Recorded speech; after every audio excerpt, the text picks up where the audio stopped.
Graça e paz, querido. Muito bom estarmos juntos mais uma vez, agora para pensarmos a respeito da Escola Bíblica Dominical. Nesse trimestre temos estudado sobre esperança em tempo de quarentena. Então a nossa palavra é: não perca a esperança na turbulência. E esse texto que vamos estar refletindo hoje fala muito sobre isso. Não perder a esperança mesmo fora dos cultos presenciais no templo. Não é a igreja, mas no templo. O autor desta lição é o Washington Roberto Nascimento. A lição tem como título Ainda Não É o Fim. Já é a lição de número 6, já caminhamos um trecho bem interessante. E a base desse estudo aqui é Marcos capítulo 13. Não temos como ler todo o texto, porque ele é um pouquinho grande. Então a tarefa de casa aí, leia Marcos 13. Você vai perceber que você conhece muita coisa desse capítulo, tá bom? Que ele traz assuntos bem interessantes. Como, por exemplo, Jesus fala da destruição do templo em Jerusalém, fala da sua segunda vinda e fala do fim do mundo. Então, 3 assuntos mais que interessantes. Então, ele levanta essa ideia aqui. E ele começa a conversar com os discípulos a partir de um momento que eles saem do templo e os discípulos ficam admirados com o templo. Eles olham esse mestre, você ouviu a arquitetura desse espaço aqui? Como é que é bonito? Olha o que diz o texto. Jesus, ao sair do templo, ouviu um de seus discípulos exaltar a arquitetura daquela grande construção. Este templo não foi o primeiro que o rei Salomão construiu e que mais tarde foi destruído pelo Império Babilônico. Nos dias de Jesus, o que temos é o segundo templo, que foi reconstruído no período persa e remodelado por Herodes o Grande. Então não é aquele primeiro templo, primeiro foi destruído, aí vem os impérios e vem reconstruindo até que chega em Herodes, que ele remodela ali. Mas mesmo assim, ele é admirável, o espaço. Quem gosta de arquitetura fica admirado. Gostaria de ver um espaço como esse. Até hoje não existe mais, mas gostaria de ver esse espaço. E os discípulos saem dali e ficam admirados com aquele templo bonito, majestoso, e comentam com Jesus: mestre, como é bonito esse espaço, né? Só que o que acontece? Tem nossos momentos hoje. Alguns momentos nós confundimos templo com igreja. Templo é um espaço de reuniões. Igreja somos nós. E parece que alguns começavam a idolatrar o espaço, o templo de Jerusalém. E Jesus, ao falar aos seus discípulos, ele dá uma resposta que chama atenção, que eles ficam um tanto perturbados. No versículo 2, ele diz: tudo será destruído, não ficará uma pedra em cima da outra. Olha, eles estão admirados. E Jesus olha para o templo e fala para os discípulos: olha, não ficará pedra sobre pedra. Esse templo vai ao chão. Ao profetizar dessa maneira, Jesus se alinha aos profetas do Antigo Testamento, que também vaticinaram em seus dias contra a nação de Israel e o templo. Vaticinar é profetizar, tá? Então, eles também profetizaram a respeito disso. E Jesus também faz isso agora.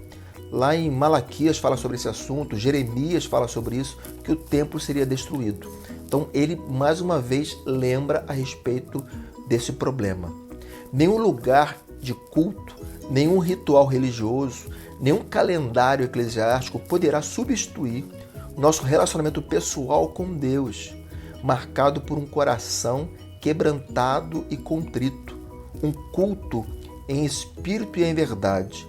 Deus é a única fonte de nossa segurança e paz, não é o espaço. O que o texto quer deixar claro para mim e para você aqui, que não é o espaço. Eu não posso adorar um espaço. E para surpresa deles, ele fala assim: olha, isso aqui vai para o chão. Se fôssemos nós pensar hoje, para um instante, pensar no templo, o templo vai ao chão, nós poderíamos ficar tristes, né? Porque a gente investiu, a gente acreditou, a gente pintou, a gente gastou um recurso e foi ao chão. Bate uma tristeza e pode surgir a pergunta: aonde nos reuniremos? E pode ser um momento de repensar.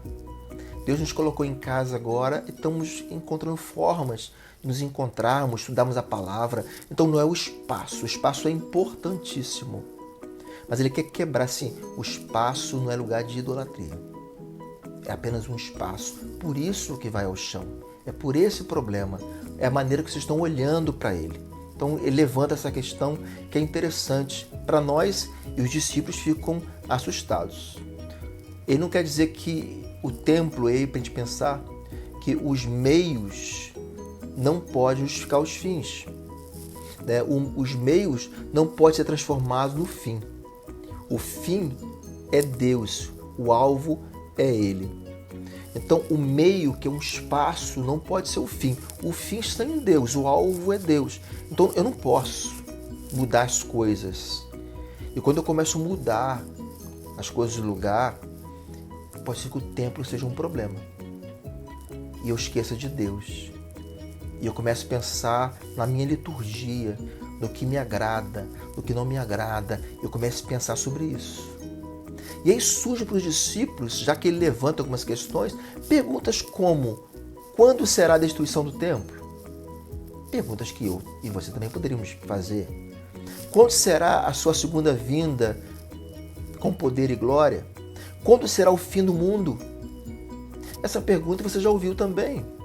Quando será o fim do mundo? Quando Jesus voltará? Então, eles tinham também essa curiosidade. Quando acontecerá isso? Então surge essa curiosidade. Então ele desvia o assunto templo e começa a falar de assuntos muito mais relevantes do que o templo. Os eventos mencionados nesse texto parecem um só, perto um do outro, mas são como montanhas em perspectiva no horizonte distante. Parecem próximos. Por que parecem próximos? Alguns começaram a entender que Jesus voltaria naqueles dias. Pensavam mesmo assim, ele vai e volta, e ficaram esperando. Alguns ficaram esperando, Jesus não voltou e apostataram da fé, deixaram a fé, porque ele falou que ia voltar. A ideia é assim, ele volta na minha geração, ele volta no meu tempo, ele volta enquanto eu estiver vivo, e ele não voltou. Ele mentiu, não, ele nunca disse que voltaria naqueles dias, mas é a interpretação. E é uma ideia sempre que a geração existente acha que é a melhor, né? Acha que é o nosso tempo. E vai nos chamar a atenção aqui algumas coisas que acontecem, que a gente começa a montar um quebra-cabeça olhando para a igreja, e assim, isso aqui está dizendo que Jesus volta agora. E você vai perceber que não é bem assim que as coisas acontecem. Jesus está chegando ao final do seu ministério na terra. Então, ele está tratando ali disso. Há uma tensão espiritual e política naquele tempo. Então já há esse problema. A religião, tanto é que os religiosos daqueles dias querem matar Jesus. Há um problema político ali. Há uma administração romana naquele lugar. E quando leva uma administração, não é só autoridade, mas leva cultura, leva religião, várias coisas são impostas. Então há uma tensão acontecendo ali. Querem matar Jesus. Olha quanta coisa está acontecendo nesse período aqui. Aqui é o final do ministério do Senhor Jesus. Então tem muita coisa acontecendo. Qualquer tentativa por parte dos judeus contra Roma teria uma resposta implacável. Então era essa tensão que acontecia. Então tinha muita coisa em jogo ali. E Jesus fala que tudo vai ser destruído. O tempo é pro chão.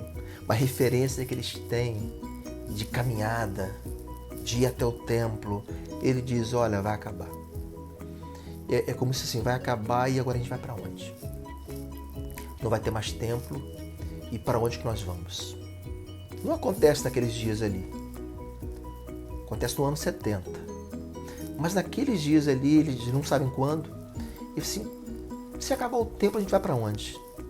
Se nós parássemos para pensar hoje, se acabar o templo, para onde nós iremos? Então essa é a questão que é levantada aqui. Então eu vou pensar contigo alguns pontos aqui para a gente estar refletindo. Primeiro, tenham cuidado para que ninguém engane vocês. Tenha cuidado para que ninguém engane vocês. Capítulo 13, versículo 5. Então Jesus começou a ensiná-los. Ele disse, tome cuidado para que ninguém engane vocês. O que não nos falta nos dias de hoje, não faltou no passado, é gente para enganar. É gente para querer se apresentar como Cristo, como uma palavra verdadeira, e outra pegar a palavra verdadeira e distorcê-la. Aí surge uma heresia. E para tristeza nossa, quantos vão atrás de heresias? Porque pode ser a heresia daquele tempo, daquele momento, que chame atenção, que cative uma geração, que atenda uma necessidade, porque eu estou doente, porque eu estou desempregado, porque eu estou emocionalmente desequilibrado, preciso de ajuda. Então, vai atendendo, a gente vai indo atrás. Eu digo, nós é o ser humano, a carência do ser humano. Então, surgem falsos profetas.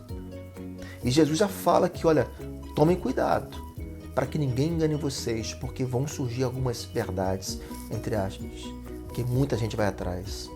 À luz da Bíblia, o período conhecido como os últimos dias teve seu início quando Jesus ascendeu aos céus. Então, os últimos dias já começaram, a partir do que entendemos da Bíblia. Quando voltará? Não sei. Ninguém sabe. Mas já começou esse período, então você pode ficar ciente disso. Ele já começou. Precisamos tomar cuidado para não sermos enganados. É por isso que precisamos conhecer bem a palavra de Deus. Não se precipite em dizer que Jesus vai voltar amanhã só porque houve hoje um tremor de terra ou rumores de guerra. Essa semana específica, na terça-feira, teve uma grande explosão no Líbano, né? Beirute, na capital. Uma grande explosão. Né? Centenas de pessoas morreram ali. 4.000 feridos, né? Parece que até agora 150 mortos. Quem estava ali pensou assim, é o fim do mundo. Porque você está conversando, você está almoçando, você está jantando, outro está tirando foto e pô, tem gente casando, porque a vida continua. Nós não sabemos quando, mas alguns olharam assim, a Bíblia diz, é o fim. Esta semana eu ouvi isso, baseado nessa história. Mas quando nós olhamos para a Primeira Guerra Mundial, para a Segunda Guerra Mundial, nós olhamos no tempo moderno que nós estamos agora.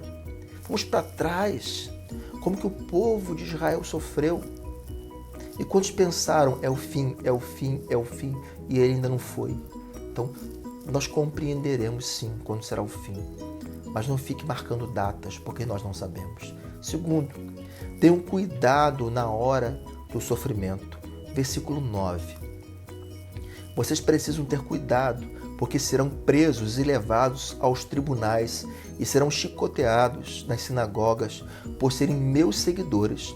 Vocês serão levados aos governadores e reis para serem julgados e falarão a eles sobre o Evangelho.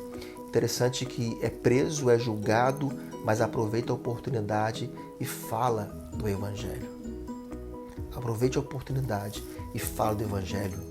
No momento ruim, no momento que parece que tudo deu errado, nesse momento, fale das boas novas. Há muitas pessoas que abandonam a fé em Deus diante do sofrimento. Tem gente que no momento mais complicado abandona, porque acha assim, fui esquecido, fui rejeitado, Deus não olha mais para mim e agora eu estou sozinho. Então esquece de Deus. A Bíblia ensina que é impossível uma vida sem sofrimento. Nessa vida nós teremos sofrimentos. Nós passaremos por tribulações. Quem dera se a vida fosse tão tranquila, se nós não tivéssemos nenhum tipo de problema. Mas nós teremos problemas sim.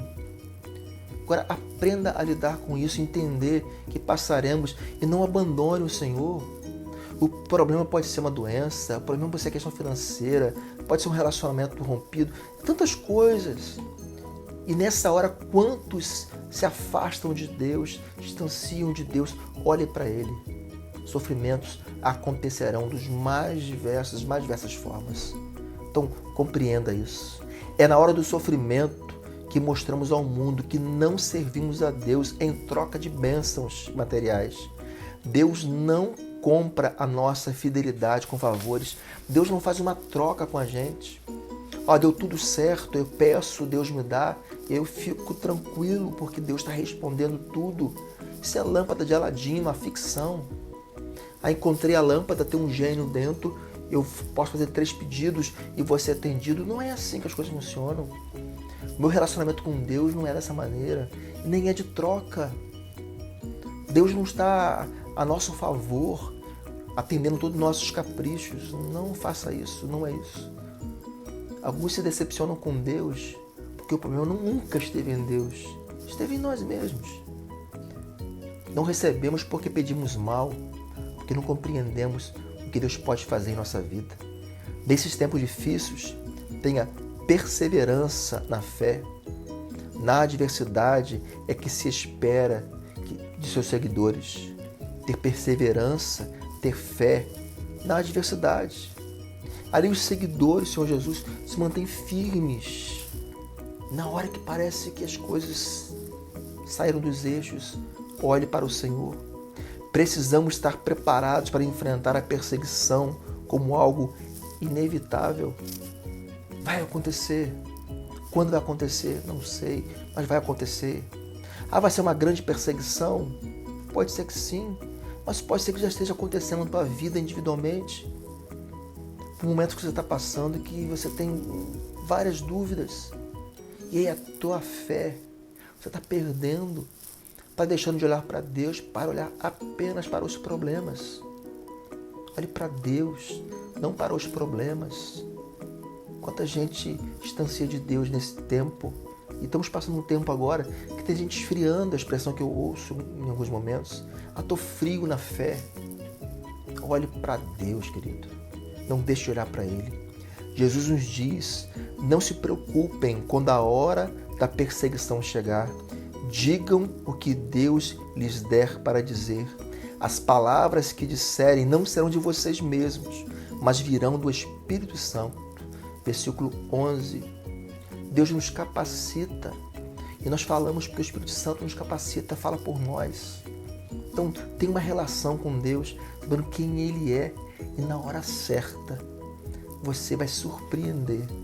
Porque falará coisas que você nem sabia que sabia. Porque Deus implantou em você aquilo ali.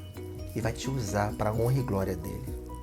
Terceiro, tenham cuidado de aprender e saber o que o texto ensina.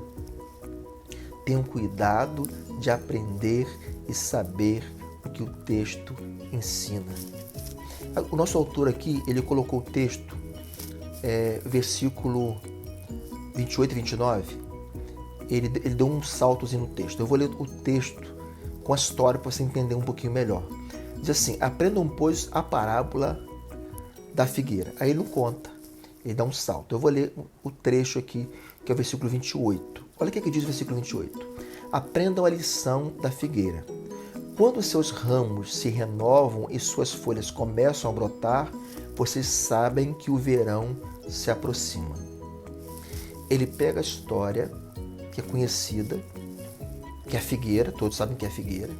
Então ele diz, quando seus ramos se renovam e suas folhas começam a brotar, vocês sabem que o verão está se aproximando. Então ele dá a dica para eles. Qual é a dica? Olha, vocês vão perceber quando a hora chegar. Ele aponta para a figueira. Quando as folhas caírem, vocês sabem que vem depois. Aí ele continua o texto. Assim também, quando virem acontecer essas coisas, saibam que o tempo está perto. Jesus fala para aqueles discípulos que estão ali, e Marcos agora retrata isso para mim e para você, anos depois, séculos depois, milênios depois. O tempo. Então, o que nós temos que fazer? Estar atentos, compreender o que está acontecendo, qual é o problema, será que Deus já está agindo nessa ideia de terminar tudo, Jesus voltar? Não é no nosso tempo, querido. Pregue a palavra, para que muitos aceitem Jesus como Salvador. Pregue a palavra, para que muitos estejam preparados para a volta do Senhor Jesus. Uma pessoa sem conhecimento se torna vulnerável e pode ser facilmente enganada por falsos mestres. Quem não está preparado, quem não tem conhecimento é vulnerável. Por isso que eu tenho dito para você, querido, de nossa igreja, e para quem me ouve, quem me vê nos vídeos, assim, leia a palavra, estude. Tenha a tua opinião formada a partir de conhecimento. Se questionar alguém em algum momento, tenha conhecimento. porque senão sempre a última palavra vai valer. Então tenha conhecimento, senão é vulnerável. Vai de um lado para o outro. Há muitas pessoas que se apresentam em nome de Jesus ou em seu lugar em diferentes tempos de nossa história. Eles podem confundir os crentes que não aprenderam bem a palavra de Deus. Aí você começa a acreditar em copo d'água, começa a acreditar em lenço, começa a acreditar em opção de bobagem, de promessa que bota dinheiro, 100 vai sair 1000. Isso é distorcer completamente a palavra. Isso tem agora? Tem agora. Mas no passado tinham de outras maneiras. Coisas que distorceram a palavra completamente. Dá um exemplo para você. João Batista foi morto. Cortaram a cabeça dele. Anos depois surgiram algumas igrejas e disseram que tinha o seguinte, aqui tem um crânio de João Batista. Só que tinham 10 igrejas com crânio de João Batista. Até onde eu sei, uma pessoa só pode ter uma cabeça. O que acontecia? A pessoa ia lá e colocava uma oferta para construir um templo majestoso, porque acreditavam. Não é como hoje, né, que tem internet, televisão. Hoje, se alguém fizer uma pilantragem dessa, você sabe. Mas eles não sabiam. Então, como fosse assim, está fazendo aqui no estado do Rio de Janeiro, o outro lá em Mato Grosso. Não vai saber, não tem informação. E eles acreditavam, mas quem fazia sabia que era coisa errada. E tinha gente que ia atrás disso. Então vigiem e orem, porque vocês não sabem quando chegará o tempo. Vigiem, né? Sejam preparados para isso. A oração é uma das marcas mais importantes na vida daquele que crê em Deus. A oração revela nossa dependência de Deus e nossa fé no caráter dele como provedor. Tenham cuidado. Então, ore e vigie. Orar e vigiar todo o tempo. Orar e vigiar em todo o tempo. Deus pode suprir nossas necessidades materiais, mas as maiores necessidades que temos são espirituais. Deus pode responder a tua oração e ser uma questão material. Por que não? Pode ser. Deus, eu estou passando dificuldade, eu preciso de um alimento. Chega uma cesta básica para você. Deus, eu preciso trabalhar, de ter dignidade, surge um emprego para você, material. Deus, eu preciso de um carrinho para trabalhar, trabalho com vendas. Deus te abençoa, uma pessoa legal, chega e te oferece um carro com preço bom, você compra. Então as coisas podem acontecer, mas não é essa troca, não faça isso com Deus. Então ore e vigie.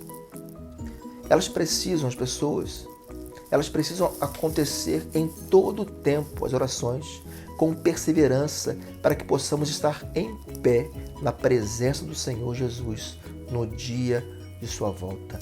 Em pé. O que nos coloca em pé é a oração. É a oração que nos coloca em pé. E concluindo, as 3 perguntas que eles fizeram lá no início, eu falei para vocês. Primeira pergunta, quando será a destruição do templo? Segunda pergunta, quando será a volta de Jesus? E a terceira, quando será o fim do mundo? As respostas de Jesus, em resumo, foram: ninguém sabe o dia e a hora, mas vocês precisam estar preparados, pois pode ser em qualquer momento. O templo, como disse, no ano 70 foi destruído por Tito. Então, o templo é resolvido. As 2 questões a gente não sabe. Quando Jesus volta? Não sei. Mas ele diz, esteja preparado. Quando será o fim do mundo? Não sei. Mas esteja preparado. Essa é a grande questão. Essa é a nossa grande missão. Esteja preparado, porque um dia chegará. Esteja preparado. Não tenha medo. Será glória, porque iremos para a eternidade com o Pai. Por isso pregue a palavra. Viva a palavra. Habitaremos com Ele em um novo céu e uma nova terra. Apocalipse 21, versículo 1. Vamos, pois, continuar servindo com fé e amor. E sejamos prontos. Ele é a nossa alegria e esperança. Vigiem e orem. Vigiem e orem. E para pensar e agir, são 4 perguntas. E quero que você pense nessas perguntas e reflita durante esta semana. Primeira pergunta: o que fazer para que o templo, a liturgia dos cultos e o calendário religioso de nossa igreja não tomem o lugar de nosso relacionamento pessoal com Deus? Segundo, por que algumas pessoas são seduzidas por falsas doutrinas e falsos líderes? Terceiro, como fazer para ter profundidade na Bíblia, na oração e na vigilância? E quarto, precisamos mostrar ao mundo que não servimos a Deus em troca de bênçãos materiais. Como isso é possível em tempo de sofrimento? Reflita sobre essas perguntas. Nunca deixe de olhar para o Senhor. Nunca deixe de olhar. Os momentos podem passar, as dificuldades podem vir, mas confie nele. E o título da nossa lição é: Ainda não é o fim. Ainda não é o fim. Não é nesse momento. Entendemos que não. Tem gente se desesperando. Coisas piores já aconteceram, muito piores. Ainda não é o fim. Mas eu quero terminar aqui, essa questão do fim. Tem duas situações. Há o fim, que é a volta do Senhor Jesus. Ele veio julgar o mundo. Essa é uma questão. Ponto. Mas tem a minha ida para com Ele. Tem o meu fim aqui. Que pode ser hoje, pode ser amanhã, mês que vem, ano que vem, não sei. E eu tenho que estar pronto. Porque quando Ele vem eu não sei. Mas um dia eu irei. Um dia voltarei para ser julgado por Ele. Vai ter eternidade. Então eu tenho que estar preparado hoje, porque Ele pode vir, mas eu também vou. Eu digo que eu corto essa vida aqui, acabou aqui. Então esteja preparado para a vida, para a vinda e para a morte. Para a vida, para a vinda e para a morte. E acima de tudo, para a eternidade com o Pai. Para tanto, você não pode perder a esperança. Tenha esperança. E que Deus te abençoe e que você aplique esse estudo na tua vida. Amém.